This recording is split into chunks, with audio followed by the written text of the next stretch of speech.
guys, sa mga katanong kung ano yung gamit kong perfume, eto na siya! Ito ay Oud Beer Perfume Sweet Solace. Kasi nga, dumadaan ako kanina sa sa hallway namin. Kaya sabi ng friends ko, hala Moniz, ang bango-bango mo na gamit ng perfume. Charan! Eto na siya! So, di-describe gusto niyo kung paano siya, di ba? So, vanilla-y, vanilla-y. And overall, hindi ko siya ma-describe. Basta mabango. Malay mo kasi nga, amoy ko na si Bea Bores. Nung ini-endorse nila, nakita ko lang siya sa FYP ko. Nakita ko siya, napaisip ako, wow! Amoy mabango. Ala, naamoy yung screen. Amoy mabango. Amoy rich. Hala.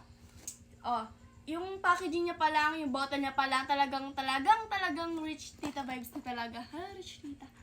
Tsaka guys, mahilig talaga akong ng perfume, mag-collect ng perfumes. Kahit hindi ko naman sila ginagamit minsan. Pero, yung amoy yung importante. So, click up that yellow basket if gusto mong kasing kabango ko, tsaka ni Bea Bores.